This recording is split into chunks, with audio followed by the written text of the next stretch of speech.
today's topic is aim high, grow every day, success beyond numbers.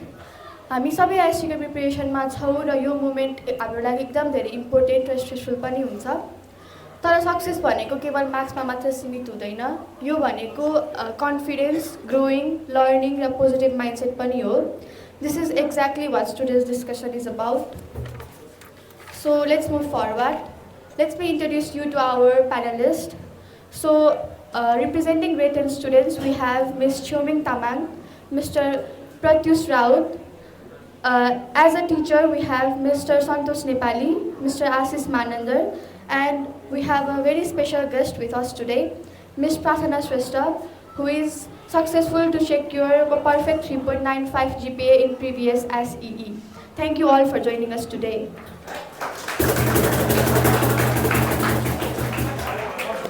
Now let's move forward.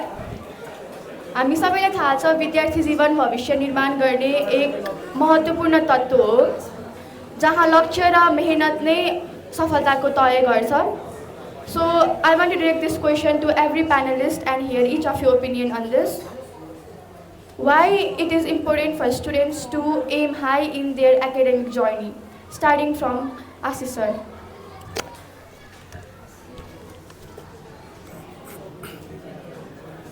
Thank you for the question. तर यो क्वेसनलाई answer गर्नुभन्दा अगाडि म एउटा अर्को कुरा गर्न चाहन्छु। आज म सकेसम्म कम बोल्ने पक्षमा छु।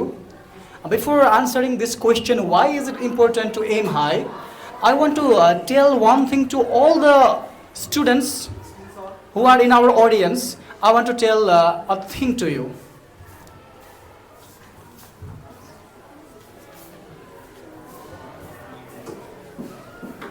When I look at you people, I don't only see students.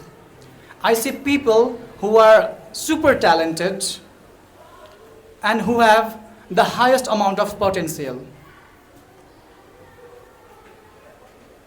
त्यसकारण यो जुन ब्याच छ 2082 को ब्याच मोडर्न स्कुलको मैले छातीमा हात राखेर अनेस्टली भन्नुपर्दाखेरि you people are very talented, very capable, and you have huge potential.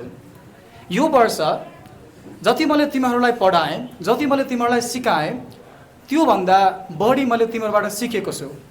What I believe is that next year I am going to be a better teacher, all because of you people.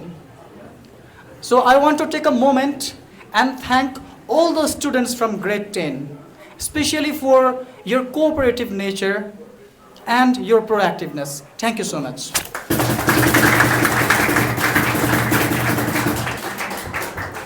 आजको यो प्रोग्रामकै कुरा गर्नु पर्दाखेरि पनि we had zero rehearsals.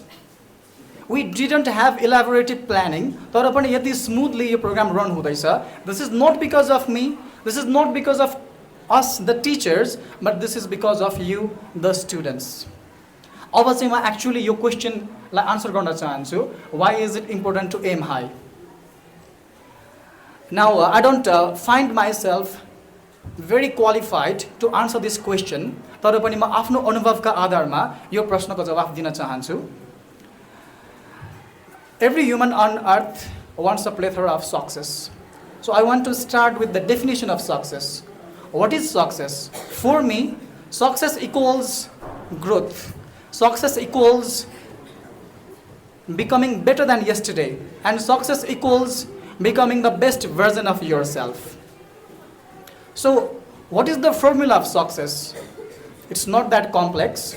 Success has the first step of having a high aim. The second step is making a plan. जुन सन्तोष सरले अघि उहाँको प्रेजेन्टेसनमा पनि भन्नुभयो.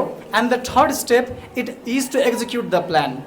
हामी मध्ये धेरैले सुनेका छौँ, नेपालका धेरै नेताहरूले भन्नुहुन्थ्यो, अझै पनि भन्नुहुन्छ, नेपाललाई म 5 वर्षमा सिङ्गापुर अथवा स्विजरल्यान्ड बनाउँछु भनेर. यो कुरा सुन्दाखेरि we take it as a joke, we laugh at it, but deep inside हामी सबैले राम्रोसँग एनालिसिस गर्ने हो भने it is possible that Nepal becomes Switzerland or even better than Switzerland. यो किन possible छैन त? Obviously it is possible. So what went wrong? Why has Nepal not become Switzerland yet? That is the main question. यहाँ मलाई के लाग्छ भन्दाखेरि हाम्रा नेताहरूले एम एउटा लक्ष्य त सेट गर्नुभयो, तर त्यो लक्ष्यको लागि प्लान गर्नु भएन, त्यो लक्ष्य प्राप्त गर्नको लागि एक्सन लिनु भएन। त्यसकारण सक्सेसको फर्मुला हामीले याद गर्नुपर्छ। We have to aim high, we have to plan for it, number 2, and we have to take action for it. अब कुरा आउँछ एम चाहिँ किन हाई हुनुपर्छ भनेर। मेरो 1 लाइनको आन्सर के हुन्छ भन्दाखेरि हामी मध्ये कति धेरै मान्छेहरू छौँ who doesn't know our potential. हाम्रो पोटेन्सियल कति छ त्यो हामीलाई पनि थाहा छैन। That is why we should aim high. कति सफल मान्छेहरू अहिले जुन सफल मानिस छन् नेपालका र विश्वका, उहाँहरूको सुरुवात पनि हामी जस्तै थियो। They were normal people like us. कति देशहरू जुन अल्ट्रा डेभलप्ड छन् अहिले, उनीहरूको सुरुवात पनि हाम्रै देश जस्तो थियो, एउटा अल्प विकसित अथवा विकासशील राष्ट्रको रूपमा ती देशहरूले सुरु गरेका थिए। So why isn't it possible? त्यसकारण हरेक विद्यार्थीले हाई एम नै राख्नुपर्छ, त्यो मेरो विचार हो। We should always strive, we should always aim high in our life, and we must aim high गरेर मात्र भएन, obviously we must make a plan and we must work for it. Thank you. Thank you, sir. Now, Santu sir, what's your take on this? Hello,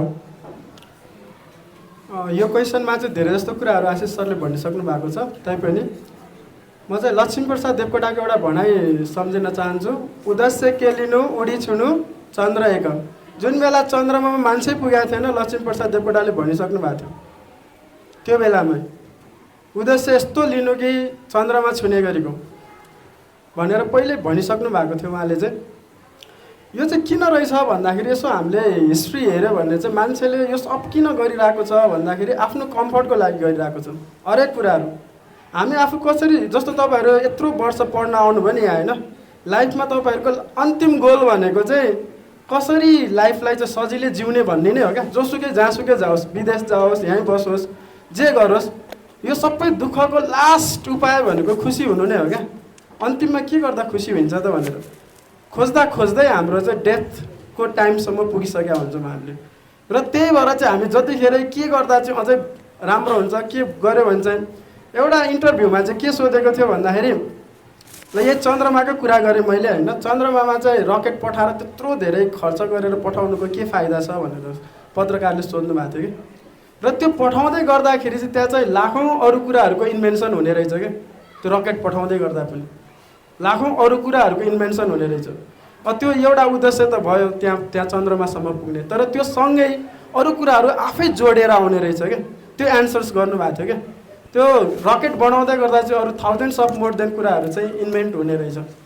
so त्यही कारणले हामीले पनि जब हामीले am high राख्छौँ, त्यो हाम्रो एमले अरू हजारौँ एमहरूलाई चाहिँ तानेर ल्याउने रहेछ क्या। अटोमेटिकली तानेर ल्याउँछ, सोच्नु नि पर्दैन, केही गर्नै पर्दैन।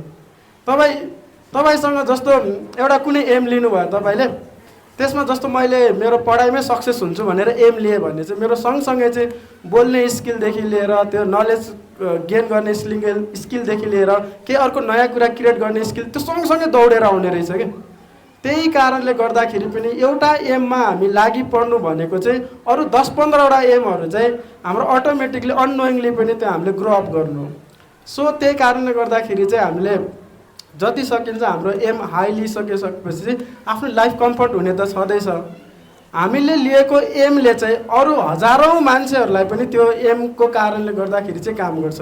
जस्तो महावीर पुन सरको कुरा गरौँ हामी अहिले, उहाँलाई चाहिँ कहिले पनि पोलिटिक्समा आउँछु भन्ने चाहिँ पहिला चाहिँ थिएन। कहिलेकाहीँ एमहरू चाहिँ बिस्तारै बिस्तारै पनि आउँछन्, कहिलेकाहीँ एमै नहुन पनि सक्छ। एकजना मेरो साथीले भन्नुहुन्थ्यो क्या, तपाईँको एम के हो भन्दाखेरि एम खोज्नु नै मेरो एम हो अरे क्या। उहाँ एमै खोजिराख्नु भएको छ, एम खोज्नु नै मेरो एम हो भन्नुहुन्थ्यो क्या उहाँले। भने जस्तै एम भन्ने कुरा चाहिँ अहिले भर्खर के एम लिनुभयो त्यो भोलि चेन्ज हुन पनि सक्छ, हुनु पनि पर्छ सिचुएसनली। म महावीर पुन सरको कुरा गर्दै थिएँ, उहाँलाई पोलिटिक्समा आउँछु भन्ने कहिले पनि त्यो चेतना त्यस्तो उहाँको दिमागमै थिएन। तर उहाँको एम चाहिँ के थियो भन्दाखेरि आविष्कार केन्द्र खोलेर, यहाँहरू कतिलाई थाहा पनि होला, आविष्कार केन्द्र खोल्नु भएको छ उहाँले नेपालमा पनि। अब यो साइन्स एन्ड टेक्नोलोजी नगरिकन देश त डेभलप हुँदैन भनेर उहाँको एम चाहिँ त्यो थियो। र उहाँले त्यो एम अनुसारले धेरै कामहरू पनि गर्नुभयो। इभन हाम्रो यो कृषि औजार कारखानाको लागि उहाँले आफ्नो बुक पनि बेचेर हिँड्नु भएको छ, त्यो मजाले फ्लुएन्टली स्मुथली चलिरहेको पनि छ। र उहाँले चाहिँ सडनली हाम्रो जेनजी आन्दोलन भयो। जेनजी आन्दोलन भइसकेपछि उहाँ चाहिँ मन्त्री हुनुभयो। मन्त्री भइसकेपछि उहाँले केही कुराहरू चेन्ज गर्न खोज्दाखेरि चाहिँ हाम्रो सिस्टमले केही चेन्ज गर्नलाई अलिकति असर गर्यो र उहाँले चाहिँ चुनाव लड्ने निर्णय अब पो बल्ल एम लिनुभयो। आफ्टर लगभग उहाँ 70 वर्ष कटिसक्नुभयो। त्यसपछि पनि त एम त क्रिएट हुँदो रहेछ नि। भन्नुको मतलब चाहिँ मैले के भन्न खोजेको भने नि हाम्रो लाइफमा एउटै मात्र एम हुनुपर्ने, त्यही एम नै हाम्रो सबभन्दा ठुलो एम भन्ने चाहिँ हुँदैन मेरो विचारमा। त्यो चाहिँ टाइममा चेन्ज हुन पनि सक्छ, सिचुएसनलमा भर पनि पर्न सक्छ। र मैले मेरो कन्क्लुजन चाहिँ के हो भने एउटा एम लिएपछि 10, 15वटा, 20वटा, 1000वटा एम चाहिँ आफै तानिन्छ। जसरी मैले महावीर पुन सरको इक्जाम्पल दिएँ नि, उहाँको एम स्टार्टिङ एम भनेको चाहिँ नेपाललाई इन्टरनेटको सुविधा दिनु थियो क्या।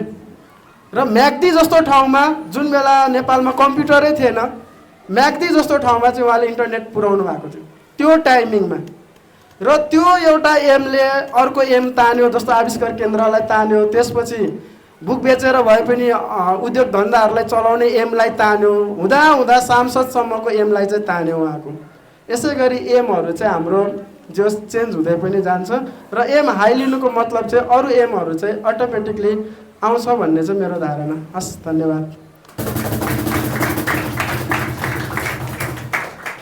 Thank you, sir. Now, I would like to move forward to our senior, Ms. Prathana Shrestha. Thank you everyone for having me. म चाहिँ एमको बारेमा चाहिँ के भन्छु भन्दाखेरि नि, हामीले जहिले आफूले सोचे भन्दा अलि धेरै नै सोच्नुपर्छ क्या। आफूले जति गर्न सक्छु भन्ने लाग्छ नि मनबाट, त्योभन्दा अलि धेरै नै सोच्नुपर्छ र धेरै नै एम हाई राख्नुपर्छ। किनभने अब हामीले अब एससीमा अब थोरै मार्क्स ल्याउँछु, आफू अब फेल हुने स्टुडेन्ट छ र म पास मात्र हुन्छु भनेर एम राख्नु भन्दा नि म 3.9 को एम राख्छु र त्योभन्दा कम आए पनि आफूलाई खुसी त लाग्छ नि, किनभने पासभन्दा त माथि नै हो न त्यो कुरा त।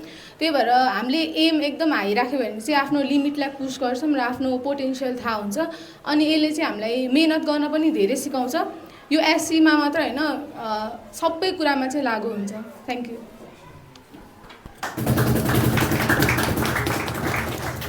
Thank you. Now, I would like to pass this question to Pratish Raut. Thank you. सुरुमा चाहिँ म एमिङ हाई भनेको के हो भनेर भन्न चाहन्छु।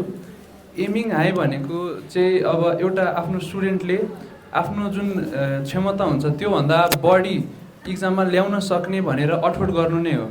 अब यो एमिङ हाई ल्याउनुको बेनिफिट भनेको एउटा, यसले हाम्रो लिमिटलाई पुस गर्छ।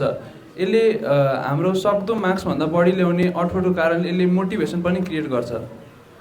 जब मोटिभेसन आउँछ एउटा स्टुडेन्टको जिन्दगीमा, उसले गर्न सक्छ, तर मोटिभेसन उसको जिन्दगीमा आउँछ। एमिङ हाईले उसको पोटेन्सियल जुन हुन्छ स्टुडेन्टको, त्यो पोटेन्सियललाई इन्क्रिज गरेर उसको मार्क्सभन्दा बढी ल्याउन सक्छ। तर इनकेस उसको मार्क्स बढी आइ नै नहाले पनि उसको कम मार्क्स चाहिँ आउँदैन, किनभने उसको एम त उसको लिमिटभन्दा माथि नै हुन्छ नि त। त्यही भएर उसले आफ्नो कम मार्क्स ल्याए पनि ऊ खुसी नै हुन्छ। Thank you. Thank you. Now, Choming, what's your opinion for this? Thank you for that question, first of all. Thank you for the question, first of all. So, aiming high भन्दाखेरि पनि फर्स्टमा हामीले हाम्रो एम चाहिँ के हो त्यो चाहिँ फर्स्टमा हामीले थाहा पाउनु चाहिँ जरुरी छ। किनकि यदि तिमीलाई तिम्रो एम के हो थाहा भएन भने त्यसलाई अचिभ कसरी गर्ने त्यो तिमीलाई पक्कै पनि थाहा हुँदैन। एमको लागि चाहिँ सबभन्दा फर्स्ट म के भन्न चाहन्छु भन्दा, तिमीलाई जे कुरा गर्न चाहिँ राम्रो लाग्छ, जे कुरा गर्दा चाहिँ तिमी खुसी हुन्छौ नि, त्यसलाई चाहिँ तिम्रो एम बनाऊ। किनकि त्यसलाई तिम्रो एम बनाइसकेपछि तिमीले जसरी पनि तिम्रो जीवनमा चाहिँ एम चाहिँ हासिल गर्छौ। र एमिङ हाई चाहिँ किन राख्नुपर्छ भन्दाखेरि यसले अब अरूले भने जसरी नै पोटेन्सियलहरू त निकाल्छ नै, देखाउँछ नै होइन, तर यसले चाहिँ तिम्रो अब जीवनमा तिमीले करियरमा के गर्ने त, तिमी अब ठुलो भएपछि के गर्ने, तिमीले तिम्रो आइडेन्टिटी कसरी निकाल्ने, त्यो सबै सिकाउँछ। त्यसैले हामीले चाहिँ एम चाहिँ हाई नै राख्नुपर्छ। र हामी सबैको एम भनेको चाहिँ अहिले एकाडेमिक्समा मात्रै गइरहेको छ। त्यो चाहिँ अब मेरो ओपिनियनमा चाहिँ हल्का अब त्यस्तो नराम्रो हो भनौँ न, किनकि सबै स्टुडेन्टको एकाडेमिक राम्रो हुन्छ भन्ने हुँदैन। कोही सिङ्गिङमा राम्रो होला, कोही स्पोर्ट्समा राम्रो होला। त्यसैले एकाडेमिकसँगै स्पोर्ट्सहरू अनि सिङ्गिङहरूमा पनि एम राखेर अगाडि बढ्न सक्यो भने चाहिँ तिमीहरूको जीवनमा त्यही एमले गर्दा चाहिँ राम्रो पोटेन्सियल पनि निस्किन्छ र आफ्नो करियर पनि बन्छ। Thank you. Thank you so much everyone. हजुरहरूको ओपिनियनले पक्कै पनि धेरैलाई सहयोग पुर्यायो होला। हामी सबै एससीको तयारीमा छौँ र राम्रो तयारीको लागि गुड स्टडी ह्याबिट्स पनि धेरै महत्त्वपूर्ण हुन्छ। So Pratyush, what study habits or daily routines help you stay focus and productive during your preparation? First of all एउटा मेजर स्टडी ह्याबिट भनेको म पानी खान्छु। अब योभन्दा कतिले हल्का नबुझ्नुभयो होला, तर वाटर भनेको मान्छेको लेभलमा, मान्छेको बडीमा अलिकति त्यसले स्ट्रेस रिड्युस गर्छ। अब तपाईँ 4 घन्टा लगातार फोकस भएर भने पढ्नुभयो भने तपाईँले 1 सिप पानी खानुहोस्, तपाईँको माइन्ड कस्तो रिल्याक्स हुन्छ। तपाईँले कतिपयले यो फिल पनि गर्नुभयो होला। त्यही भएर मेन स्टडी टिप भनेको पानी खानु हो र आत्तिर कहिले कर गरेर पनि पढ्ने होइन। पढ्ने भनेको आफ्नो भित्री मनबाट मनन गरेर पढ्ने हो। अरूले जबरजस्ती दबाब पारेर पढ्यो भने कसैले पनि सक्दैन। यो भनेको फोर्सफुली पढ्यो भने मान्छेको दिमागमा केही पनि छिर्दैन। जब एउटा मान्छेलाई रियलाइज हुन्छ कि उसलाई पढ्नुपर्छ, उसलाई एउटा फ्युचर बिल्डअप गर्नुपर्छ, तब उसले मात्र केही गर्न सक्छ र तब उसले केही जिन्दगीमा प्राप्त गर्न सक्छ। Thank you. Thank you Pratyush. SC परीक्षाको तयारी गर्दा विद्यार्थीहरूले धेरै चुनौती र चिन्तालाई सामना गर्नुपर्छ। यस सन्दर्भमा म मेरो साथी छ्योमिनको भनाइ सुन्न चाहन्छु। Chhyomin, what do you think is the biggest worry or challenges students face while preparing for SEE? Do you think it is something student can control? If so how? Thanks again for the question. So मैले पनि अहिले चाहिँ C दिएको छैन, म पनि सीको student हो, जसको कारणले चाहिँ म अहिले प्रिपेरेसनै गरिरहेको छु। तर मैले अहिलेसम्म जति पनि एक्जाम दिएँ त्यसमा मैले फेस गरेको च्यालेन्ज भनेको चाहिँ नर्भसनेस हो। स्टुडेन्ट एक्जाम हल जाँदाखेरि जतिखेर नि अब कन्फिडेन्ट जति पनि होइन म गर्छु भन्दाखेरि पनि नर्भसनेस चाहिँ हुँदो रहेछ। नर्भसनेस चाहिँ जसरी नै पैदा चाहिँ हुँदो रहेछ। अनि त्यसलाई हामीले कन्ट्रोल गर्न सक्ने भनेको उपाय पनि कन्फिडेन्टै हो। त्यसैले अब तपाईँलाई एउटा क्वेसन गर्नुभयो अरे होइन, अब त्यो क्वेसन एक्जाममा आयो अरे, तर त्यो एक्जाममा आउँदाखेरि त्यो क्वेसन गर्दाखेरि तपाईँलाई कुनै न कुनै चिजमा चाहिँ कन्फ्युजन चाहिँ हुन्छ। यो एक्जाम हो कि यो एन्सर एक्ज्याक्ट हो कि होइन भन्ने कन्फ्युजन चाहिँ हुन्छ र त्यो त्यही कन्फ्युजनले चाहिँ पछि प्रेसर पार्छ। प्रेसरले गर्दा चाहिँ अनि हामीलाई नर्भसनेस चाहिँ पैदा हुन्छ। सो त्यो नर्भसनेसलाई चाहिँ हामीले फेस गर्नको लागि चाहिँ कन्फिडेन्स चाहिन्छ, जसको लागि चाहिँ हामीलाई रिभिजन चाहिन्छ। सो अब प्रब्लम भनेको नर्भसनेस हो र त्यसलाई उपाय, त्यसको सोल्युसन भनेको चाहिँ रिभिजन हो। Thank you. Thank you Chhumi. अब हामीले विद्यार्थीको दृष्टिकोणबाट यसका चुनौतीहरू त सुनिहाल्यौँ। अब म शिक्षकको तर्फबाट पनि सुन्न चाहन्छु। So Santosh sir, how can teacher support students during the stressful exam preparation period? Thank you for the questions. अब मैले चाहिँ यसलाई कसरी लिन्छु भने नि, पहिलेदेखि स्ट्रेसलाई अब साइन्सबाट भन्नुपर्दा चाहिँ स्ट्रेस भनेको फोर्स पर युनिट एरिया हो। भनेको चाहिँ हामीले युनिट एरियामा कति फोर्स लगाउँछौँ त्यसले स्ट्रेस दिन्छ। स्ट्रेस क्रिएट चाहिँ कसरी हुन्छ भने जब हामी केही कुरामा गर्न खोज्छौँ क्या, बल लगाउन खोज्छौँ, बल्ल स्ट्रेस फिल हुने हो। र म चाहिँ के भन्छु भने नि, पोजिटिभ स्ट्रेस चाहिँ लिनुपर्छ। स्ट्रेस लिनुहुन्न भन्ने धारणा छैन मेरो, तर म भन्दैछु पोजिटिभ स्ट्रेस लिनुपर्छ भनेर। स्ट्रेस 2 किसिमको हुन्छ, एउटा नेगेटिभ स्ट्रेस र अर्को पोजिटिभ स्ट्रेस भनेर। अब नेगेटिभ स्ट्रेसले चाहिँ हामीलाई के गर्छ भन्दाखेरि हामी एकदम धेरै विक हुँदै जान्छौँ, मेन्टल्ली फिजिकल्ली एकदमै विक हुँदै जान्छौँ। तपाईँले फिल नगरे पनि त्यो विक हुँदै गइन्छ हामी चाहिँ। कहिलेकाहीँ कस्तोसम्म हुन्छ भने मान्छे हेर्दा एकदम हाँसी खुसी एकदम ह्याप्पी देखिन्छ, तर भित्रभित्र चाहिँ त्यो मान्छेको धेरै कुराहरू भइसकेको हुन्छ क्या। त्यस्तो खालको स्ट्रेस पनि हुँदो रहेछ।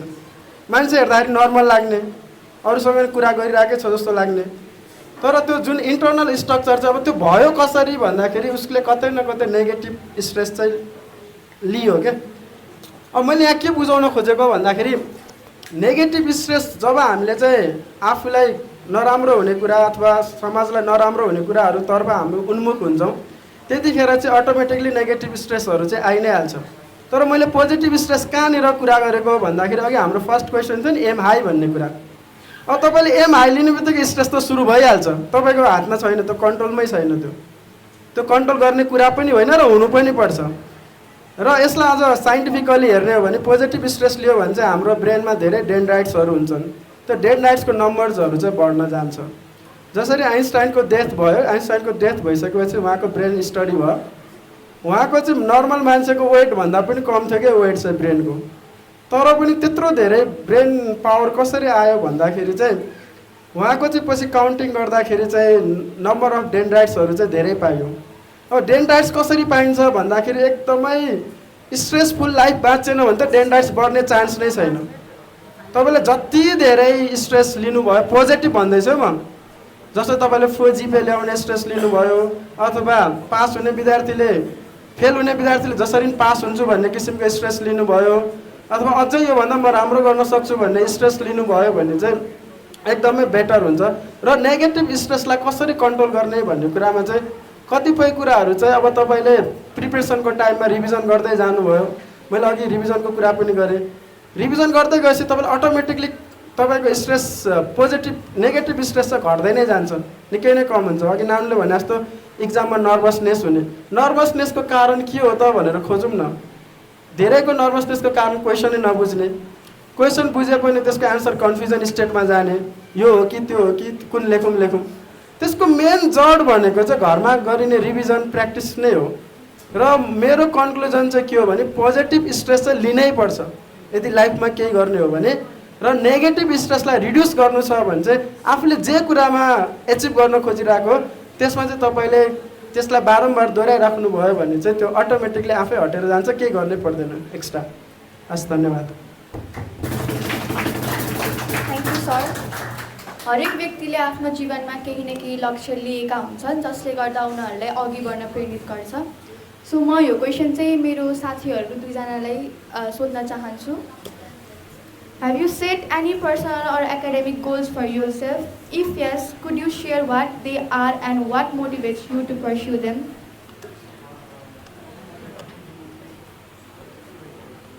यस, होइन, मेरो एकाडेमिक गोल चाहिँ छ। एकाडेमिक गोल चाहिँ मेरो एसईमा एउटा एकदमै एक्सिलेन्ट स्कोर ल्याउने हो र यो गोललाई एचिभ गर्न मेरो मोटिभेसन भनेको चाहिँ to make my family proud. यो गोल अचिभ गरेँ भने I am sure that my family will be proud of me. Thank you.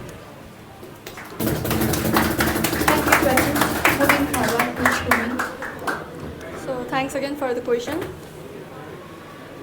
मैले मेरो एसईको लागि चाहिँ पर्सनल र एकाडेमिक गोल चाहिँ पक्कै पनि सेट गरेको छु।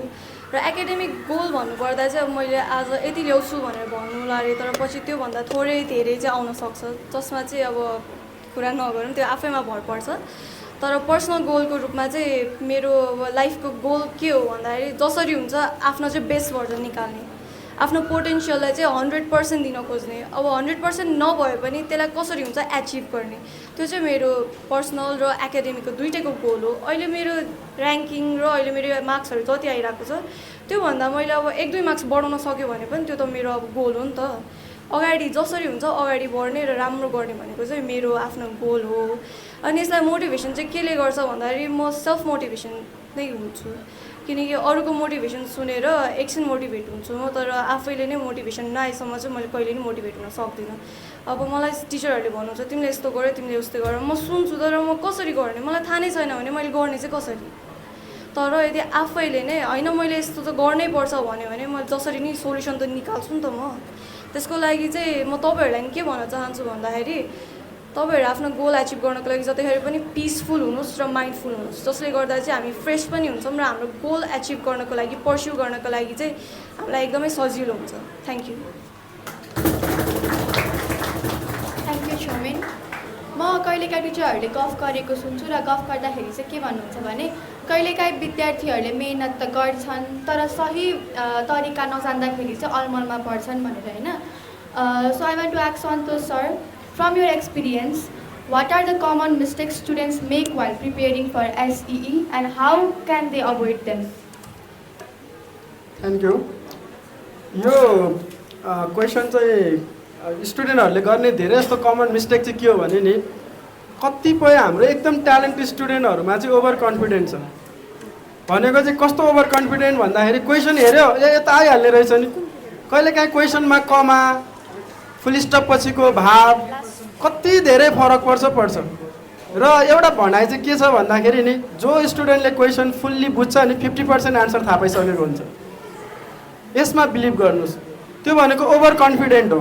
एउटा धेरै मिस्टेक ट्यालेन्ट स्टुडेन्टको लागि भन्दैछु है, ट्यालेन्ट स्टुडेन्टले गर्ने मिस्टेक भनेको चाहिँ के हो म ओभर कन्फिडेन्ट कि आइहाल्छ नि भइहाल्छ नि के छ र यो त एकदम इजी कुरा त हो नि, त्यस्तै स्टुडेन्टहरू चाहिँ पछि पछाडि पर्छ क्या। अनि जुन सोचेको मार्क्स हुन्छ त्यस्तै मार्क्स चाहिँ लिएर आउन सक्दैन। अनि जुन अर्को थरीको स्टुडेन्ट्सहरूमा चाहिँ के हुन्छ भन्दाखेरि कसैले अब कन्टेन्ट पढ्यो अनि कन्टेन्ट पढिसकेपछि क्वेसन प्र्याक्टिस नगर्ने, उसलाई त आन्सर पनि थाहा छ त्यो क्वेसनको, तर उसले पछि निस्केर के भन्छ भन्दाखेरि सर मलाई यसको आन्सर थाहा थियो क्वेसनै बुझिनँ। त्यो त धेरैजनाको सुनिन्छ त्यस्तो भनेको चाहिँ। त्यो भन्नुको मतलब चाहिँ उसले कन्टेन्ट पढिसकेपछि सँगसँगै एकदमै गर्नुपर्ने अपरिहार्य कुरा चाहिँ के थियो भन्दाखेरि यो कन्टेन्ट रिलेटेड क्वेसन कस्तो कस्तो आउन सक्छ त, यो क्वेसनलाई कसरी सोध्न सकिन्छ भनेर हेर्ने हो भने चाहिँ त्यसमा चाहिँ त्यस्तो कन्फ्युजन चाहिँ हुँदैन। अनि अर्को प्रिपरेसनको टाइममा अरू मिस्टेक भनेको चाहिँ मैले मेरो प्रेजेन्टेसनमा नि भने हेल्थलाई ध्यान नदिने। हेल्थ इस्यु आइसकेपछि त तपाईँले जति नै धेरै प्लानिङ गरे पनि जे गरे पनि त्यो तपाईँले गर्नै सक्नुहुन्न। त्यो अर्को एउटा मिस्टेक चाहिँ हेल्थलाई ध्यान नदिनु हो। अनि अर्को कुरा धेरैको चाहिँ कस्तो हुन्छ भन्दाखेरि यहाँ सुन्नुहोस् है, प्लान पनि बनायो, प्लान बनाउँदैमा केही हुँदैन नि है। जस्तो मलाई मासु पकाउन आउँदैन, मासु पकाउने रेसिपी मसँग छ, अब मैले रेसिपी नै मात्र हेरेर बसेँ भने त मासु पाक्दैन। हेर्नुहोस् पाक्छ त, अब फ्रिजमा राख्यो भने केही दिनसम्म रहला होइन, बाहिर राख्यो भने त बिग्रिन्छ। भन्न खोजेको चाहिँ रेसिपी थाहा पाइसकेपछि तपाईँले अब प्रोसेस पनि स्टार्ट गर्नु पऱ्यो क्या। अनि धेरैजनाको चाहिँ सर मैले त प्लान बनाएको छु त घरमा, कस्तो खतरा प्लान छ मेरो त। अनि त्यो प्लान बनाएर मात्रै भएन क्या, त्यसलाई तपाईँले कतिको अप्लाई गर्नुभयो त। मेन कुरा चाहिँ अप्लाइड फिल्डमा देखिनु पऱ्यो क्या। अनि त्यो प्लानलाई अप्लाइड गरिसकेपछि धेरैको मिस्टेक थियो, प्लान पनि बनाएको हुन्छ त्यसलाई अप्लाइड नगर्ने। अर्को कुरा चाहिँ आँतिने भनेको ओभर कन्फिडेन्ट भइदिने, आइहाल्छ नि भनिदिने होइन। अनि अर्को कुरा चाहिँ जो फेल हुने स्टुडेन्ट छ मलाई आउँदैन भनेर डराउने क्या। अब आउँछ कि आउँदैन भन्ने कुरा त गरेपछि पो थाहा हुन्छ त। र एउटै कुरालाई मल्टिपल्स टाइमसम्म गर्नुभयो भने त त्यो कुरा नआउने भन्ने नै हुँदैन। र यस्ता मिस्टेक्सहरू चाहिँ नदोहोऱ्याउनु हुनको लागि म सम्पूर्णलाई अनुरोध गर्दछु, एकदम ओभर कन्फिडेन्ट पनि हुनु भएन र एकदमै लो कन्फिडेन्ट पनि हुनु भएन।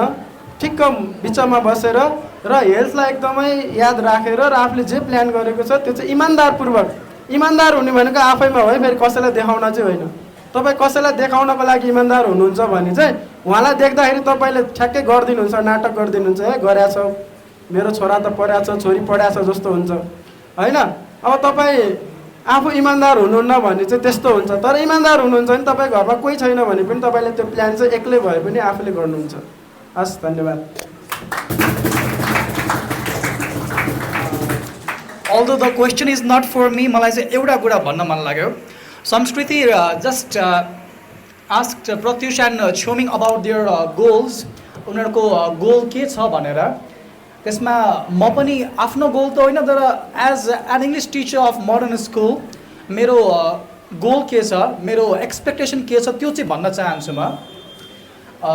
सन्तोष सरले he was mostly addressing to talented students सुरुमा चाहिँ, पछि सबैको लागि आन्सर दिनुभयो। तर मेरो लागि मोडर्न स्कुलको क्लास 10 का सबै विद्यार्थी, each and every one of you, I feel that you are talented. मैले कतिपटक हाम्रो पृथक भएको नाम लिन्छु विभिन्न क्लासहरूमा, that he writes better than me भनेर। कतिपटक म प्रार्थनाको नाम लिन्छु, who is one of our panelist today, कि ऊ मभन्दा राम्रो, she is better at English speaking than me भनेर। अरू पनि धेरै विद्यार्थीहरू छन् जो भविष्यमा टिचर्सभन्दा अभियसली बेटर हुनेछन्। मलाई लाग्छ सबैजना हामी टिचर्सभन्दा बेटर हुनेछन् र त्यो भयो भने हामीलाई खुसी लाग्छ नै होला। लास्ट एक्जाम प्री एसईमा इङ्ग्लिसमा 5 students got 4 GPA, 45 students got A+, 18 students got B+, and 3 students got B।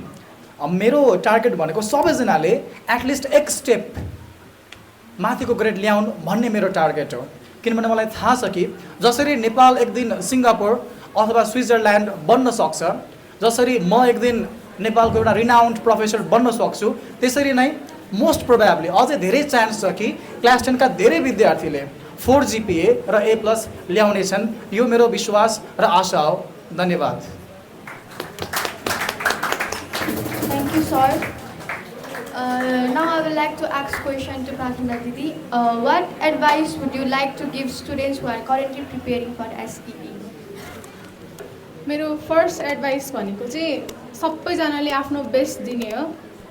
अब रिजल्ट कस्तो आउँछ भनेर सोचेर बस्यो भने चाहिँ त्यो बेस्ट दिनै सकिँदैन जस्तो लाग्छ मलाई चाहिँ, होइन?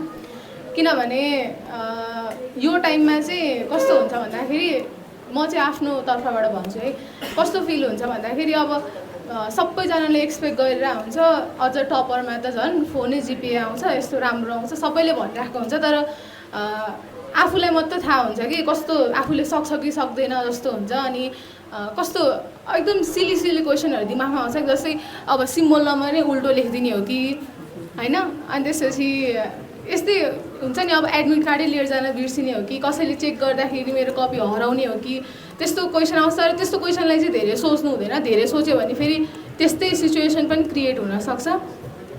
अनि अर्को भनेको चाहिँ ह्यान्डराइटिङलाई चाहिँ एकदम धेरै सोच्नुपर्छ सबैजनाले। ह्यान्डराइटिङै बिग्रियो भने चाहिँ अब त्यो कपी कसरी चेक हुन्छ भनेर आफैलाई थाहा हुन्छ, होइन? ह्यान्डराइटिङ बिग्रियो भने चाहिँ अब त्यो टिचरलाई परिसक्छ कि यसले त राम्रो गर्दै गर्दैन भनेर। अनि अर्को भनेको चाहिँ इक्जाम हलमा टाइम म्यानेजमेन्ट, यो चाहिँ एकदम धेरै लागु हुने भने चाहिँ सामाजिक र नेपालीमा टाइमै नभएको जस्तो फिल हुन्छ। अनि सामाजिकमा चाहिँ कस्तो हुन्छ भन्दाखेरि 1 मार्क्स र 4 मार्क्सको त्यो सकिसकेपछि लङ आन्सर क्वेसन गर्दाखेरि चाहिँ कस्तो हुन्छ भन्दाखेरि सबैजनाले सकिसकेको जस्तो फिल हुन्छ, अनि आफू मात्र लास्टमा भएको जस्तो हुन्छ, अनि क्वेसन अब चाहिँ सकिँदैन जस्तो फिल हुन्छ है। अनि त्यस्तो चाहिँ सोच्नु हुँदैन, सबैजनालाई टाइम कमै भएको जस्तो हुन्छ। अनि अर्को कुरा भनेको चाहिँ कुनै पनि टपिक कुनै पनि सब्जेक्टलाई चाहिँ नेग्लेक्ट गर्नु हुँदैन। अहिले प्रीमा कुनै सब्जेक्टमा A+ आयो, अब म बोर्डको लागि चाहिँ यो सब्जेक्ट चाहिँ कम पढ्छु, तर मलाई जुन आएन त्यो सब्जेक्ट चाहिँ धेरै पढ्छु भनेर चाहिँ सोच्नु हुँदैन। यो गऱ्यो भने चाहिँ सकिन्छ। इक्जाम हलमा मैले त यो बोर्डमा प्री बोर्डमा पढेको हो, बोर्डमा गएर सिधै गर्छु भन्दा चाहिँ नसोच्दा नि हुन्छ, किनभने अब त्यो मनमा थाहा छ, दिमागमा थाहा छ, तर लेख्ने बेला हातै चल्दैन। नेपालीमा चाहिँ कस्तो हुन्छ भन्दाखेरि ग्रामरको पार्ट सक्यो, पाठवाला च्याप्टर नि सबै पढेको हुन्छ, पाठको त्यो लेखकको नामहरू अनि डेटहरू सबै पढेको हुन्छ, तर हामीले बिर्सिने भनेको चाहिँ निबन्ध। एकदम नेग्लेक्ट गर्ने टपिक भनेको चाहिँ नेपालीमा निबन्ध हो। मैले पनि त्यसमै मिस्टेक गरेँ जस्तो लाग्छ। कस्तो हुन्छ भन्दाखेरि निबन्ध त हो, आइहाल्छ नि, गरिहाल्छु नि, फर्मेट सिकाइसके आइहाल्छ नि जस्तो हुन्छ, तर त्यस्तो हुँदैन। निबन्ध लेख्दाखेरि चाहिँ एकदम धेरै ध्यान दिनुपर्छ, त्यसले मार्क्स धेरै क्यारी गरेको हुन्छ। अनि अर्को एकदम काम लाग्ने कुरा भनेको चाहिँ सामाजिकमा क्वेसन पुरै पढ्ने। हाम्रो चाहिँ कस्तो हुन्छ भन्दाखेरि सामाजिकमा क्वेसन लामो आउँछ एक त, होइन? अनि त्यसपछि पढिसकेपछि आधी मात्र पढ्ने बानी हुन्छ क्या, अनि पछाडिपट्टि अर्कै फर्मेटमा लेख्नु भनेको हुन्छ। कहिले न्युज राइटिङवाला हुन्छ कि चिठी लेख भने हुन्छ, अगाडिको क्वेसन त ठिक छ त्यो गरिन्छ, तर चिठीको फर्मेट लास्टमा थाहा हुन्छ चिठी लेख्ने रहेछ भनेर। त्यही भएर सबै क्वेसन चाहिँ राम्रोसँग पढ्नुपर्छ। कुनै पनि सब्जेक्ट टपिक कुनै पनि कन्टेन्टलाई नेग्लेक्ट गर्नु हुँदैन, मलाई आइहाल्छ नि भनेर सोच्नु हुँदैन। Thank you. Now I would like to ask to Ashish sir, what advice would you like to give to the students? Can you repeat the question? Oh, okay. म एउटा एडभाइस अभियसली म दिन चाहन्छु। I want to share my experience as well. I'll do both of these things together and in very short. जब म masters गर्दै थिएँ, मास्टर्सको 4th सेमिस्टरमा there was a subject which I despised. Totally hate त म गर्दिनँ थिएँ, तर त्यो सब्जेक्ट मलाई खासै पढ्न मन लाग्दैन थियो। I totally ignore the subject for 1 year। Masters 4th सेमिस्टरमा एउटा सब्जेक्टलाई मैले 1 वर्ष इग्नोर गरेँ।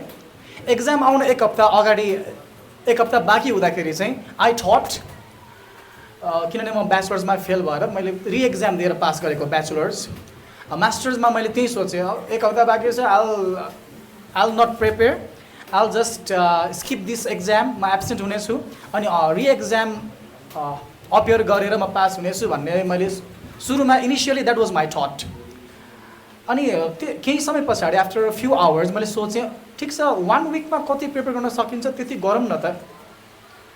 अनि जति सकिन्छ गरौँ, फेल भए पनि it doesn't matter, I will appear the re-exam, तर 1 विक चाहिँ म प्रिपेयर गर्नेछु भनेर I did preparation day and night. And guess what, I got the highest mark in that subject, र अरू सब्जेक्टमा त आउने भइहाल्यो होइन। सो यहाँबाट मैले के सिकेँ र तिमीहरूले के सिक्नुपर्छ भन्दाखेरि हाम्रो जुन 20 चान्चुन दिन बाँकी छ, यी 20 दिनमा तिमीहरूले यति कुरा अचिभ गर्न सक्छौ जुन तिमीहरूले लास्ट 20 मन्थ्समा गरेका थिएनौ। You can achieve much more in this 20 days that you could not achieve in the last 20 months। नेपालकै कुरा गरौँ, यो विगत 6 महिनामा नेपालमा यति धेरै कुराहरू भए, यति धेरै अचिभमेन्ट्सहरू भए, यति धेरै रेभोल्युसन परिवर्तन भए जुन विगत 6 वर्षमा भएको थिएन। सो समय कम छ भनेर कसैले पनि नसोचौँ।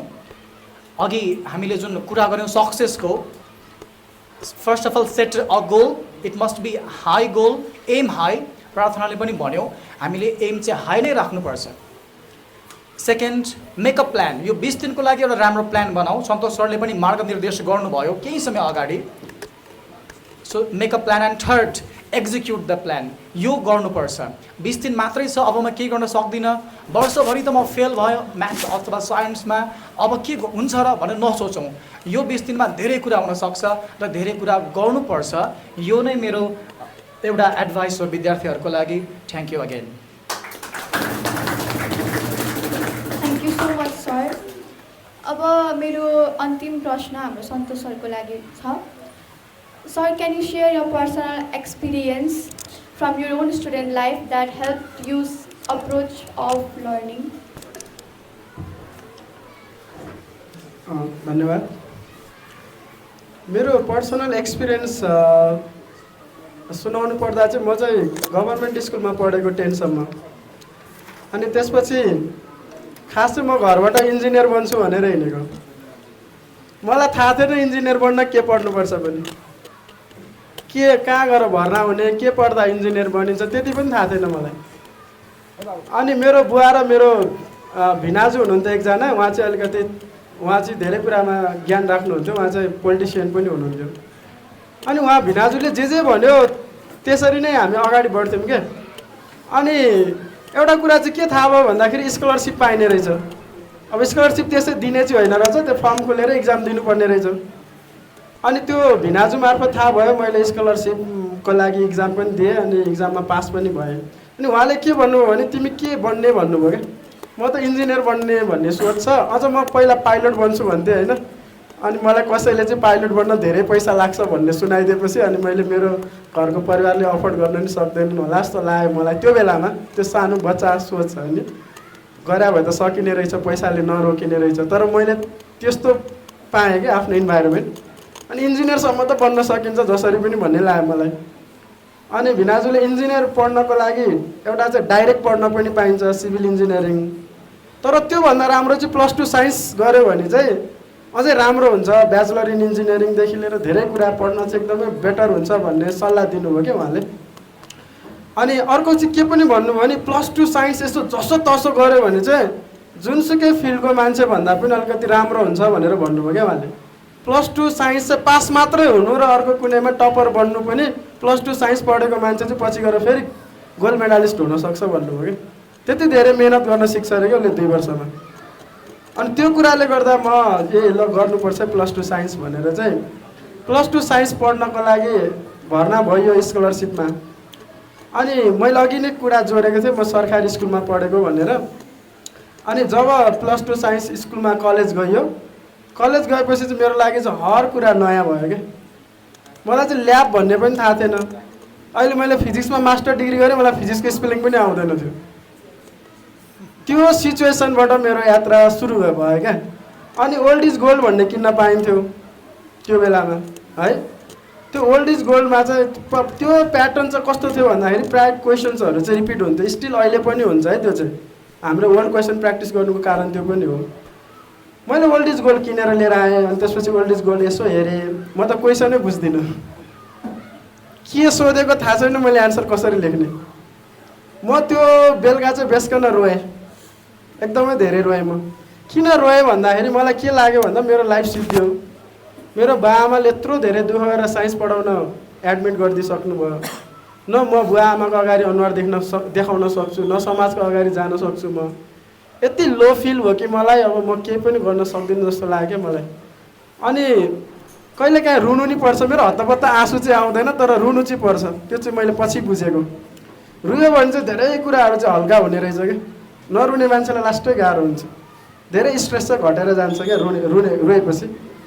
अनि मैले त्यो रात रुँदा रुँदै के सोचेँ भन्दाखेरि अब म पहिल्यैदेखि धेरै जस्तो मोटिभेसन, अघि एकजना हाम्रो सापकोटाले सोध्यो मोटिभेसन इम्पोर्टेन्ट कि डिसिप्लिन भनेर, अनि मैले दुइटै इम्पोर्टेन्ट भनेँ नि त्यतिखेर।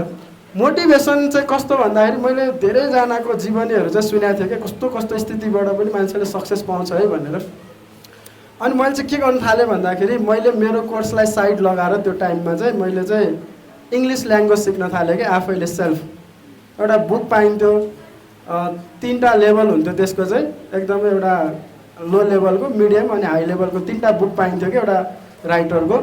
अनि मैले सबभन्दा पहिला चाहिँ त्यो ग्राउन्ड लेभलको किताब किनेर लिएर आएँ। लगभग 10-15 दिनमा चाहिँ मैले त्यो किताब पुरै खाइदिएँ, बुझोस् नबुझोस् पुरै जसरी हुन्छ म गर्छु भनेर। तर मलाई के फाइदा भयो भन्दाखेरि त्यो बुक पढिसक्दा चाहिँ मैले चाहिँ कलेजमा गएर लेख्न सक्ने, बुझ्न सक्ने चाहिँ भएँ म त्यसपछि। अनि बिस्तारो बिस्तारो मैले त्यसलाई यसरी इम्प्रुभ गरेँ कि मेरो +2मा सबैभन्दा हाइएस्ट मार्क्स नै इङ्ग्लिसमा छ। त्यो स्थितिबाट सुरु गरेको मान्छे, इभन मेरो फिजिक्स म्याथमा पनि छैन त्यति मार्क्स। भनेपछि म चाहिँ यहाँ तपाईँहरूलाई के सुनाउन खोजेको मेरो लाइफबाट भने चाहिँ आज हामी जे कुरा गरिरहेको छौँ हामीमा पोटेन्सियल चाहिँ यति धेरै हुन्छ कि यति धेरै हुन्छ कि म चाहिँ दोलखाको चरीकोट भन्ने ठाउँमा बसेर पढेको। त्यहाँ चाहिँ प्रायः गर्मी महिनामा पनि जाडै हुन्छ, जाडोमा चाहिँ झन् अत्याधिक जाडो हुन्छ।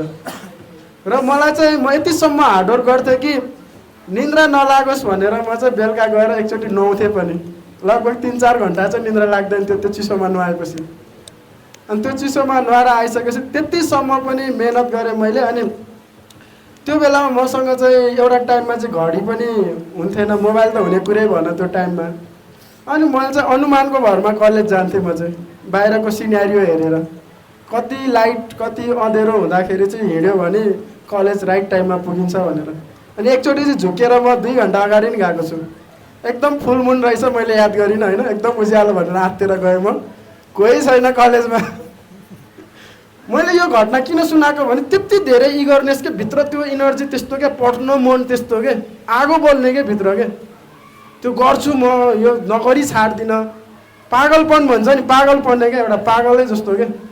त्यो कलेज 2 घन्टा अगाडि गएर कुरेर बस्ने होइन, अनुमानको घरमा कलेज हिँडिदिने, त्यतिसम्म चाहिँ पागलपन क्या त्यो बेलाको। अनि जे होस् त्यसो गर्दा गर्दै अनि अहिले तपाईँहरूले पनि खोज्नुभयो भने फिजिक्स भनेको चाहिँ एकदमै हार्ड सब्जेक्ट मानिन्छ। यहाँ मात्रै होइन, इभन अमेरिकामा नि हार्ड सब्जेक्ट मानिन्छ, त्यहाँनिर प्र्याक्टिकल बेस धेरै हुन्छ। र फिजिक्स पढेको मान्छे अमेरिका सजिलै जान मिल्ने कारण चाहिँ हामीलाई थ्योरी नलेज बढी थाहा हुन्छ, उहाँहरूलाई प्र्याक्टिकल, त्यही भएर उहाँहरूले चाहिँ हामीलाई राख्नुहुन्छ क्या, उहाँको प्रोफेसरहरूले चाहिँ सजिलै राख्छन् कि। अब त्यो सब्जेक्टमा चाहिँ मैले लगभग मेरो मास्टर डिग्री सकिँदाखेरिसम्म चाहिँ मेरो एउटा सब्जेक्टमा 3.7 छ। मेरो मिस्टेकले पनि होइन, हल्का ल्याङ्ग्वेज सब्जेक्ट थियो, अलिअलि काटेको कारणले गर्दा मात्रै 4 GPA नपुगेको, नत्र भए मेरो टार्गेट चाहिँ 4 GPA थियो र लगभग पुगेको पनि छ भनौँ न। र म फेरि रिजल्ट आएपछि के कुरामा खुसी भएँ भन्दा मेरो यात्रा अझै बाँकी छ है, 4 GPA अहिले ल्याउनुहुन्न, अझै मेरो PhD यात्रा बाँकी छ त। यसले पनि मलाई थोरै इन्करेज गर्छ, मेरो अझै त्यहाँनिर ल्याउन सक्छु म। र एट कन्क्लुजन चाहिँ मेरो लाइफबाट सिक्ने चाहिँ के हो भन्दाखेरि म जुन जिरोबाट हिरोको यात्रा सुरु गरेँ मैले त्यसरी, त्यो यात्रा सम्भव छ। र सम्भव गर्नुको कारण चाहिँ एउटै कमिटमेन्ट, म जुन मेरो भित्र आगो बढेको थियो त्यो एउटा सपना एचिभ गर्नको लागि, र अर्को हार्डवर्क गर्दै गएपछि चाहिँ त्यो असम्भव भन्ने चिजै छैन भन्छ नि डिक्सनेरीमा होइन, इम्पोसिबल भन्ने चिजै छैन भन्ने हुन्छ। र विद्यार्थी भाइ बहिनीहरूले मसँग सिक्ने कुरा चाहिँ के हो भन्दाखेरि यदि हामीले हार्डवर्क, त्यो कन्टिन्यू हार्डवर्क है। फेरि यहाँ भर्खरै चुनावमा एकजना पुरा रोको भिडियो भाइरल भइरहेको छ क्या, मैले कति हार्डवर्क गरेँ जम्मा 22 भोट आयो भनेर। अनि अर्को ऋषि धमला हेर्नुहोस्, ऋषि धमला नजान्ने मान्छे हो नि त, उनले हार्डवर्क आएर लास्टमा देखाए क्या लास्टमा गएर एकछिन त्यो जुलेबी बनाउँदैमा एकछिन त्यो उखु बोक्दैमा हार्डवर्क त देखियो होइन एकछिन त हस्पिटल पुर्याउनु भयो कतिजनालाई भन्न खोजेको चाहिँ हार्डवर्क भनेको कस्तो पनि हो भने नि एक दिन गरेर हुँदैन क्या यो एकछिन गरेर हुँदैन क्या एकदमै एउटा भनाइ छ क्या एउटा एकदमै स्ट्रङ स्टोन हुन्छ नि स्टोन ढुङ्गा एकदमै त्यसलाई नै हरेक दिन एक थोपा पानी खस्यो भने चाहिँ त्यो कमजोर बन्दै जान्छ कि बिस्तारै हार्डवर्क पनि त्यस्तै हो आज तपाईँले रातभरि पढ्छु म खत्रै हार्डवर्क गर्छु म रातभरि सुत्दिनँ 24 घन्टा पढ्छु भन्नुभयो भने त्यो हार्डवर्कको चाहिँ रिजल्ट आउँदैन र म धेरैजनालाई भन्ने पनि गर्छु कस्तो पनि हार्डवर्क नहोस् भने नि हार्डवर्क चाहिँ स्मार्ट पनि हुनुपर्छ क्या जस्तो यहाँनिर हामीले यो किला ठोक्नु पर्यो यो ढलानमा तपाईँ चाहिँ म हार्डवर्क गर्छु बेसकन भनेर हातले ठोक्न थाल्नुभयो भने के होला त्यो किला पनि ठोकिँदैन हातमा पनि घाउ हुन्छ क्या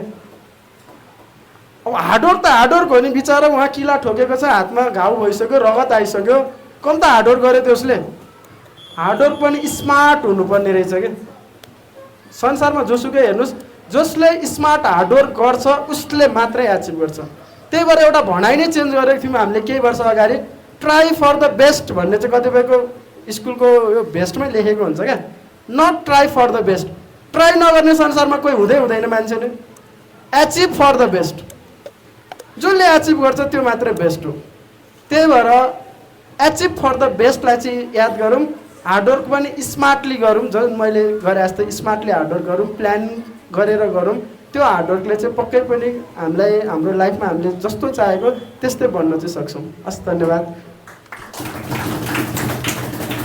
Thank you so much, sir, and thank you to all our panelists for your valuable insights. Now we would like to hear it from our audience. If anyone have any questions regarding the topic, please feel free to ask. Give the mic to her.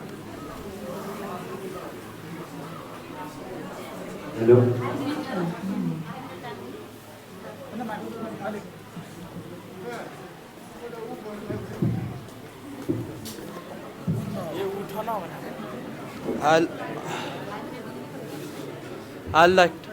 I'd like to ask question to Santosh sir. If you are feeling weak at something, should you try to fix your weakness or try something new, and why? Question चाहिँ बुझेन सुन्नेन Cesar, come here. Mic लिएर आउँदा question सोध्ने भाइ बहिनीहरूले question हामी प्यानलिस्टहरूमध्ये कसले answer गरोस् भन्ने सेजल मेरो माइक लैजाऊ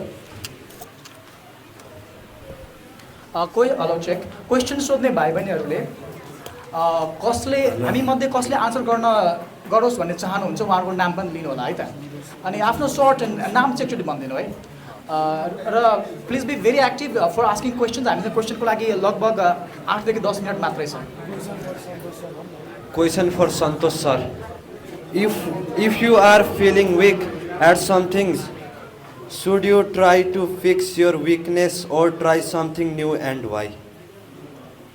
हस् धन्यवाद क्वेसन्सको लागि अब मैले कुनै टाइममा मलाई केही विक फिल गरेँ भने चाहिँ त्यसमा पक्कै पनि किन विक फिल गर्दैछु भनेर चाहिँ खोज्नुपर्छ मैले मात्र नभएर हजुरहरू सबैले नै खोज्नुपर्छ जब आफूलाई विक फिल हुन्छ भने केही न केही कारण त हुन्छ नि त्यसमा किन केही जस्तो मैले अघि मेरो स्टोरी सुनाएँ मैले विक फिल त्यो बेलामा किन गर्थेँ भन्दाखेरि मलाई इङ्ग्लिस राम्ररी आउँदैन थियो सरकारी स्कुल पढेको कारणले गर्दाखेरि त्यो विकनेसलाई मैले कसरी रिकभर गरेँ भन्दाखेरि मैले अघि सुनाइसकेको छु अब विकनेस भएको कारण थाहा पाउनु नै सबभन्दा ठुलो कुरा हो हाम्रो जुन कुरामा हामी विक छौँ केही न केही रिजन त त्यहाँ हुन्छै हुन्छ र यदि हामीले कुनै कारण थाहा पाइसक्यौँ भने चाहिँ त्यो सोल्युसन नहुने भन्ने चाहिँ हुँदैन संसारमा त्यस्ता कुनै पनि प्रब्लम छैन जसको सोल्युसन नै नहोस् प्रब्लम थाहा पाइसकेपछि चाहिँ हामीले त्यो विकनेसलाई सजिलै कभर गर्न सक्छौँ र म आफूले पनि पहिला विकनेस पत्ता लगाउन ट्राई गर्छु के कारणले मेरो यो विक पोइन्ट भइरहेको छ भनेर र कहिलेकाहीँ म क्लासमै पनि कहिलेकाहीँ मेरो क्लासहरू म आफैलाई चित्त बुझ्दैन विद्यार्थीलाई भन्दा पनि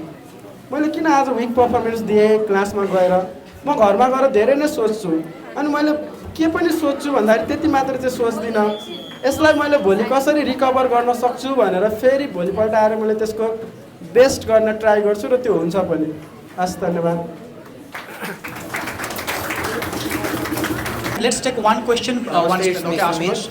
I want to ask question to Pratyush. What do you do to not get bored while studying for a lot time? म चाहिँ पढ्दा पढ्दै थाकेँ भने एउटा सर्ट ब्रेक लिन्छु र बाहिर एकछिन फ्रेस भएर रिफ्रेसमेन्टको लागि फ्रेस भएर आउँछु। रिफ्रेसमेन्टको लागि चाहिँ के गर्छौ भन्न खोज्दा मैले म कि त फ्यामिली मेम्बर कसैलाई कुनै काममा हेल्प गर्ने जस्तै कुकिङ नत्र I watch some TV shows. Thank you. How can one identify their aim? किनकि एम बिनाको कोही मान्छे हुन्छ जस्तो चाहिँ मेरो ओपिनियनमा चाहिँ लाग्दैन, जुन चाहिँ सबैको ओपिनियनमा फलो के अरे फलो नहोला, तर एम थाहा पाउनको लागि चाहिँ फर्स्टमा तिमीलाई के कुरा गर्न चाहिँ एकदमै इन्ट्रेस्ट लाग्छ, त्यो कुरामा चाहिँ तिमी अरूभन्दा चाहिँ पर्फेक्ट छौ, अरूभन्दा चाहिँ तिमी त्यो कुरामा चाहिँ उसले भन्दा म राम्रो जसरी नै गर्न सक्छु म गर्न सक्छु भन्ने कन्फिडेन्स तिमीमा छ भने चाहिँ त्यो चाहिँ तिम्रो लाइफको एम हो र त्यो कुरालाई चाहिँ पर्फेक्ट बनाउनु चाहिँ तिम्रो गोल हो। Thank you. I want to ask another question to Ashish sir. What can one do to unlock their full potential?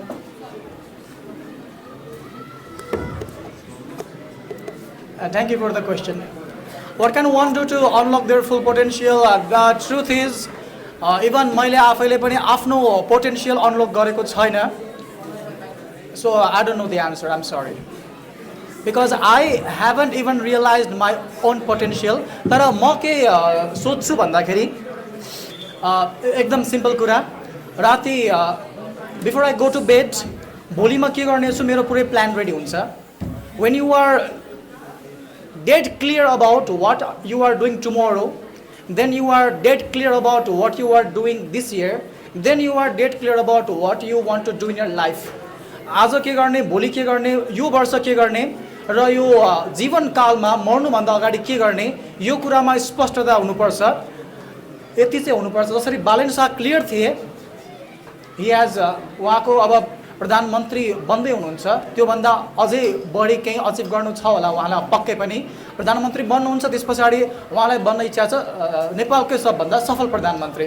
So true potential भनेको त्यही नै हो. Be clear about what you want to achieve. र achieve के गर्नुपर्छ? Always aim high. मैले अघि नै भने जस्तै कि एउटा म कुरा सर्टमा थप्छु, म आफैले भने समय कम छ भनेर. अमेरिका र रसिया बीच कम्पिटिसन थियो कोल्ड वारको टाइममा, को पहिला मुनमा पुग्ने, चन्द्रमामा पुग्ने भनेर. अमेरिकाको Neil Armstrong he reach the moon first, तर रसियाका जो एस्ट्रोनट्स थिए, कस्मोनट्स पनि भनिन्छ, उहाँहरू चन्द्रमा पुग्न सक्नु भएन. त्यसै गरी कहिलेकाहीँ हामीले एम राख्छौँ उच्च चन्द्रमा पुग्ने, तर we might not achieve the aim. चन्द्रमा पुग्यौँ भने एकदम राम्रो, तर चन्द्रमा पुगेनौँ भने कम्तीमा रसियाका एस्ट्रोनट जस्तै हामी अन्तरिक्ष त पुग्यौँ, स्पेसमा त पुग्यौँ. सो हाम्रो एम अचिभ नभए पनि एमको नजिक हामी छौँ भने त्यसमा पनि हामी सन्तुष्ट चाहिँ हुनुपर्छ. त्यो मेरो कुरा हो. धन्यवाद. मैले क्लास 9 का विद्यार्थीबाट एउटा क्वेसन एक्सपेक्ट गरेको छु. सो एनीवन प्लिज एउटा लास्ट क्वेसन जोबाट भए पनि हुन्छ. ओके, अनुराग भाइ, Sejal can you pass the mic to Anurag.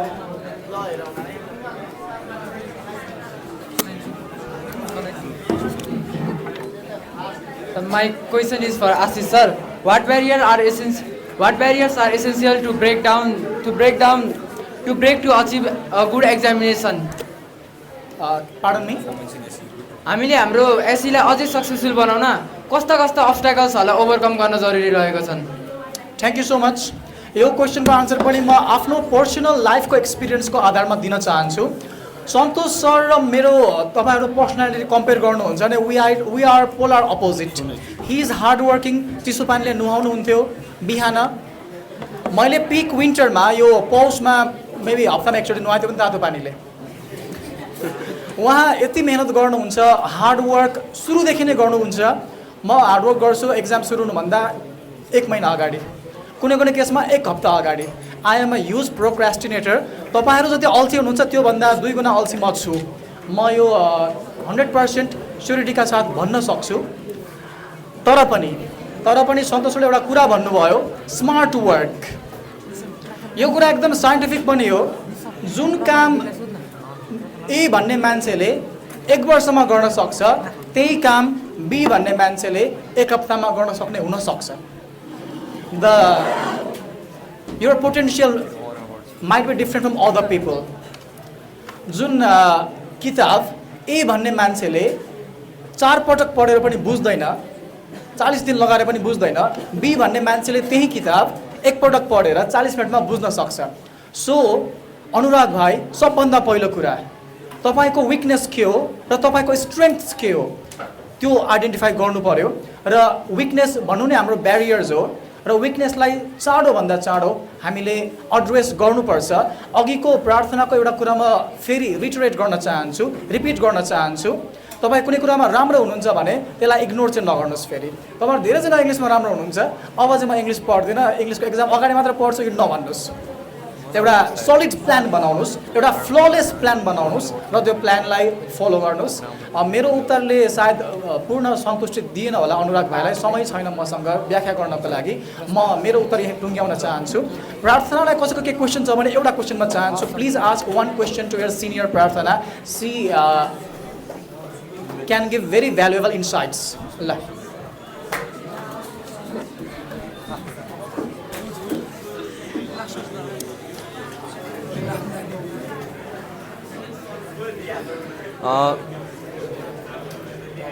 कुनै कुरा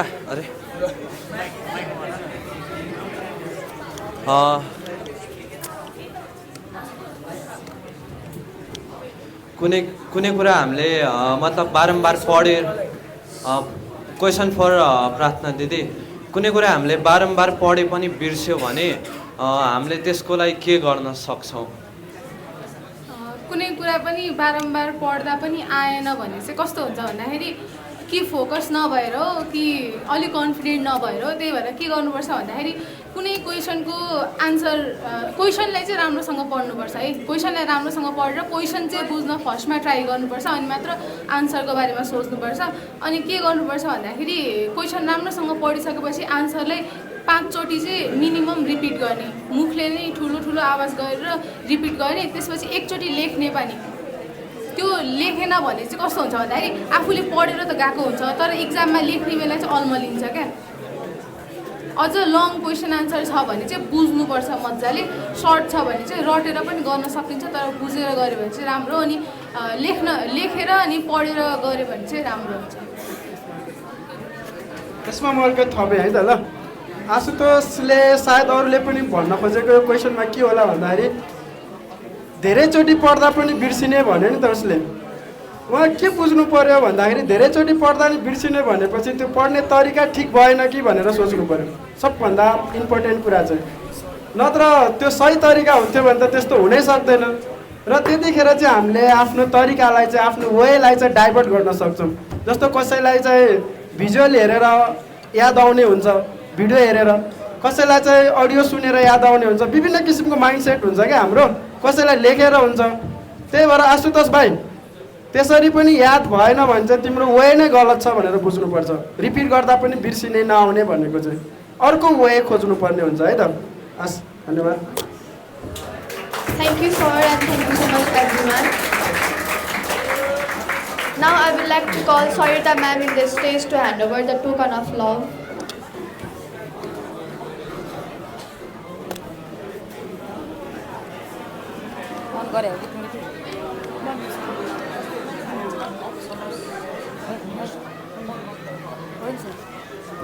धन्यवाद संस्कृति। आज यहाँ आशिष सर र सन्तोष सरले जुन प्रोग्राम गर्नुभयो साँच्चीकै एकदमै तपाईँहरूको लागि स्मरणीय प्रोग्राम जस्तो लाग्यो मलाई यो। र गत सालका हाम्रो 81 सालमा एसी दिएका यहाँ भाइ बहिनीहरू मैले 4 जना देखेको छु। मैले अघि नै सोधिसकेको छु तपाईँहरूलाई चाहिँ पहिला किन नगर्नु भएको होला जस्तो स्मरण भएन भनेर सोधेको थिएँ। र हामीलाई सरहरूले योभन्दा हजुरहरूले राम्रो त्यो बेला नै गर्नुभएको थियो, तर यही प्रोग्राम चाहिँ नभएको हो। तर हामीले छेन सम्झिराखेका छौँ।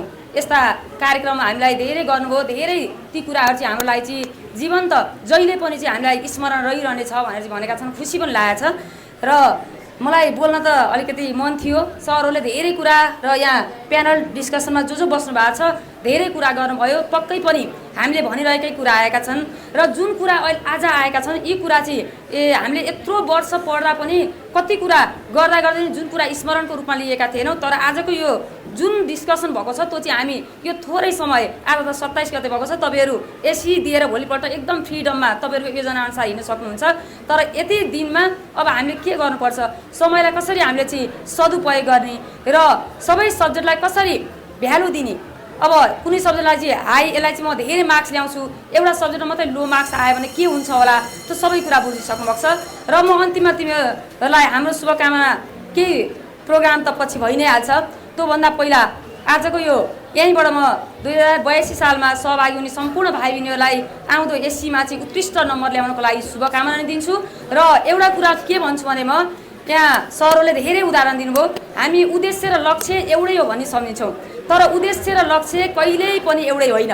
त्यो हाम्रो लक्ष्य त्यो हो, हाम्रो जीवनमा नपुगी नहुने हाम्रो जीवनको गन्तव्य हो।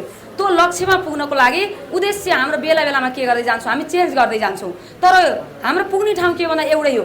र जसले उद्देश्य चाहे हामीले चेन्ज गरेर जाउँ, चाहे जस्तोसुकै अवस्था तर एउटै राखेर जाउँ, तर पुग्नुपर्ने ठाउँ भनेको हामीले लक्ष्य हो।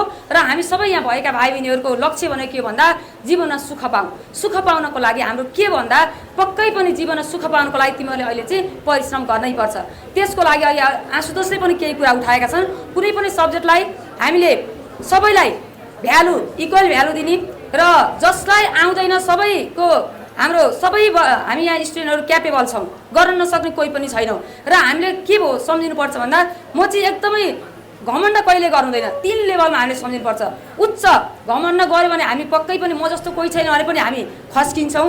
र म केही पनि गर्न सकिँदिनँ, मेरो साथीहरू यस्तो छ भने पनि हामीले कहिले पनि तुलना गर्नु हुँदैन, किनभने हामी जुन लेभलका छौँ नि हामी सबै गर्न सक्नेछौँ। र हामीले त्यस्तो भने पनि हीनताबोध हामीले कहिल्यै गर्नु हुँदैन। हामी मिडियम लेभलमा बसेर हामी जसले परिश्रम गर्दै जान्छौँ, मेहनत गर्दै जान्छौँ, पक्कै पनि फल पनि के हुन्छ, एकदमै मिठो हुन्छ। यो धेरै उदाहरणहरू छन्। त्यसैले धेरै कुराहरू भन्ने इच्छा हुँदाहुँदै पनि आउँदा कार्यक्रमहरूमा हामी भन्ने नै छौँ। र राम्रोसँग पढ्नुहोस्, सरहरूले जस्तो जस्तो आइडिया दिनुभएको छ त्यही अनुसार अगाडि बढ्नुहोस् र पक्कै पनि हामी सफल हुन्छौँ भन्दै आजको एकदमै हाम्रा यो 2081 सालका 4 जना विद्यार्थीहरू यहाँ उपस्थित हुनुभएको छ। पक्कै पनि मैले आशिष सरले भनेअनुसार मैले प्रार्थनालाई मात्रै बोलाएको छु भन्नुभएको थियो, हामीले बोलाएको उलायो, तर उहाँहरू आउनुभयो पृथक अनि प्रथम र रामा। यति खुसी लाग्यो कि हामीले तपाईँलाई स्कुलमा आउन बोलाउनु पर्ने रहेछ है, यसरी सम्झेर पनि आउने रहेछौ भनेर मलाई धेरै नै खुसी लाग्यो। र कहिलेकाहीँ हामीले बोलाउन एकजनालाई बोलाएको छ भने तिमीहरू पनि त अर्कोचोटि यस्तै हुन्छ नि, हामी जानेले उसलाई चाहिँ बोलायो मलाई बोलाएन भन्ने गर्दैन। आज उदाहरण पनि दिएको छ यहाँ हामीले देखिसकेका छौँ। त्यसैले यो आएका स्टुडेन्टलाई धेरै धेरै हृदयदेखि धन्यवाद दिँदै तिमीहरूको जुन बाटोमा जुन लक्ष्य लिएर अगाडि बढेका छौ त्यही लक्ष्यमा पुग्नको लागि धेरै मेहनत गर्दै जानुस्। र हामीले बोलाएको आफ्नो कलेज हुँदाहुँदै पनि यो एकदमै समयको व्यस्ततालाई पनि मिलाएर यहाँ उपस्थित हुने प्रार्थना बहिनीलाई म हृदयदेखि नै धन्यवाद दिँदै हाम्रो स्कुलको तर्फबाट सानो मायाको चिनो प्रदान गरिदिनुको लागि म निमेश सरलाई मञ्चमा आउन आमन्त्रण गर्दछु। धन्यवाद।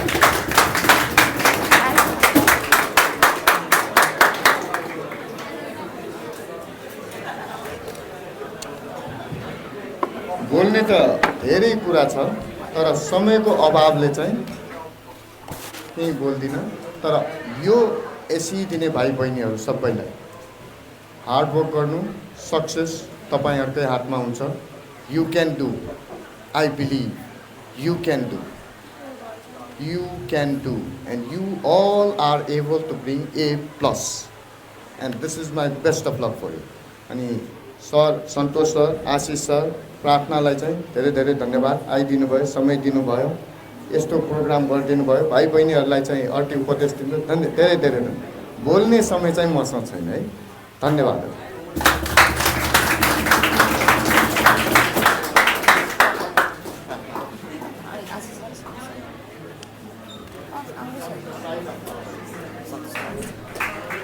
धन्यवाद निमेश सर।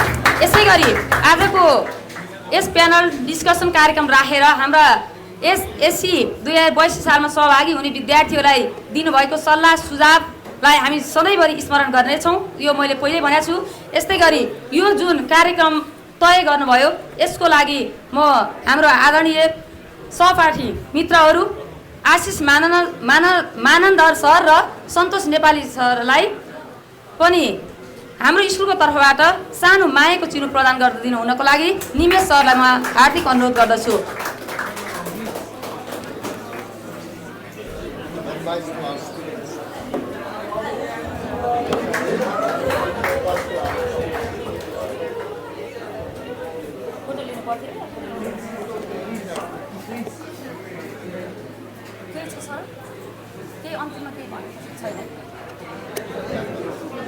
अब